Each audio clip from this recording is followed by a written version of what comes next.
नमस्ते योगियों। आज मैं आपको करने में सरल और अविश्वसनीय महत्वपूर्ण मुद्रा के बारे में बताऊंगी। जी हाँ योगियों, वो है ज्ञान मुद्रा। ज्ञान मुद्रा से व्यक्ति को शारीरिक और मानसिक लाभ तो मिलता ही है, पर साथ में आध्यात्मिक लाभ भी मिलता है। यहाँ तक कि भगवान श्री कृष्ण, भगवान बुद्ध, भगवान महावीर और भी परम सिद्ध योगियों हर समय ज्ञान मुद्रा में ही रहते थे। भगवान राम जी की तो ये मुद्रा अत्यंत प्रिय थी। अब हम उसकी विधि देखते हैं। सबसे पहले दरी पर बैठिए। अब कोई भी अनुकूल आसन जैसे सुखासन, पद्मासन, वज्रासन आदि में बैठ जाए। अब अपने दोनों हाथों को घुटनों पर रखें और हाथों की हथेली आकाश की तरफ रखें। अब तर्जनी यानी कि अपनी पहली उंगली को गोलाकार मोड़कर अंगूठे के अग्रभाग को स्पर्श करें और बाकी की 3 उंगलियों को सीधा रखें।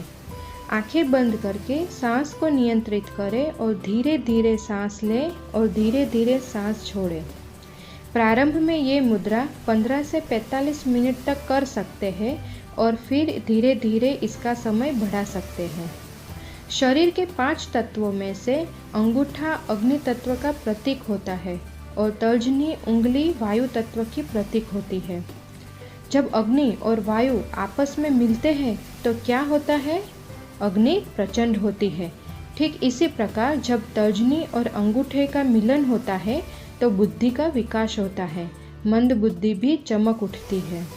अंगूठे के अग्रभाग में मस्तिष्क और पिट्यूटरी ग्रंथि के दबाव बिंदु होते हैं और तर्जनी के अग्रभाग पर मन का बिंदु है। इन दोनों का हल्का सा स्पर्श करते ही मन, मस्तिष्क और पिट्यूटरी ग्रंथि तीनों जागृत होते हैं। ये मुद्रा शरीर में वात, पित्त और कफ को संतुलित बनाती है। Migraine, high blood pressure, diabetes, हृदय रोग, त्वचा रोग, झाइयाँ, चेहरे के दाग इत्यादि समस्याओं को दूर करने में सहायक है। इस मुद्रा से एकाग्रता और स्मरण शक्ति बढ़ती है। ज्ञान मुद्रा की निरंतर साधना से मानवी का ज्ञान क्षेत्र विकसित हो सकता है, जिसको आज की भाषा में सिक्स्थ सेंस डेवलपमेंट कह सकते हैं। योगियों, ये तो थे शारीरिक और मानसिक लाभ।